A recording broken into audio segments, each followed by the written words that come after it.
আসসালামু আলাইকুম। Welcome my YouTube channel. আমি এখানে আজকে কয়েক পিস মুরগি নিয়েছি রোস্ট করার জন্য। ঘরোয়া উপায়ে আমি রান্না করি।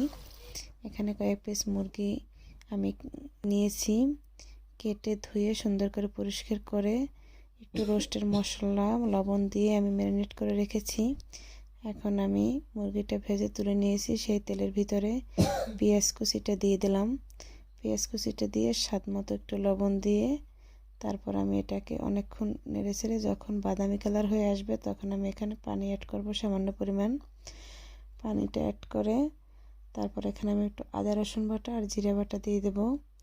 দিয়ে সুন্দর করে কষিয়ে তারপর আমি এখানে রোস্টের মশলা অ্যাড করব। তারপর কষানো হয়ে গেলে এখানে আমি মুরগিটা দিয়ে দেব, ভেজে রাখা মুরগিটা। আমি কিন্তু আগেই বলেছি এটা ঘরোয়া উপায়ে রান্না। আপনারা ভিডিওটি দেখার আগে চ্যানেলটি সাবস্ক্রাইব করে দেবেন। এখানে আমি টক দই নিজের হাতে বানিয়েছি। আমি এখানে দুধ, সস, আমি এখানে কিন্তু পাউডার দুধ নিয়েছি। আপনারা অবশ্যই রোস্ট রান্না করতে গেলে পাউডার দুধটা নেওয়ার চেষ্টা করবেন সবসময়, তাহলে খেতে ভালো লাগে। তারপরে আমি এখানে একটু কেওড়ার জল দিয়ে দিয়েছি। তারপর আমি এটা সুন্দর করে নেড়েচেড়ে পানি অ্যাড করব। আমি কিন্তু সেই দুধের সাথে একটু সামান্য পরিমাণ চিনিও দিয়েছিলাম। দিয়ে তারপর আমি নিজে হাতে বাসায় টক দইটা বানাই। এখানে আমি পানি অ্যাড করছি।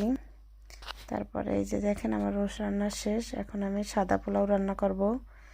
এখানে আমি কিছুটা পেঁয়াজ নিয়েছি আর সাথে কয়েক পিস দারচিনি আর এলাচ আর 2টা তেজপাতা দিয়ে আমি পেঁয়াজটা হালকা বাদামি কালার করে ভেজে নেব। আমি এখানে 3 পট আমি এখানে পোলার চাল নিয়েছি। চালটা আমি ধুয়ে একটা জালিতে রেখেছিলাম পানি ঝরানোর জন্য।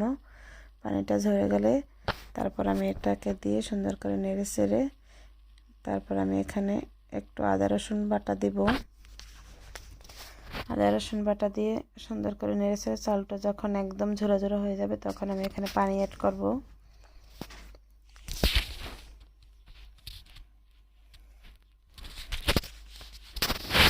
পানিটা অ্যাড করে তারপর আমি কিছুক্ষণ ঢেকে দেব।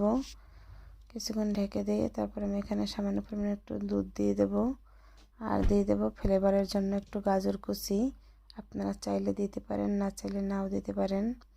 আর সামান্য পরিমাণে কেওড়ার জল দেব। এই যে আমার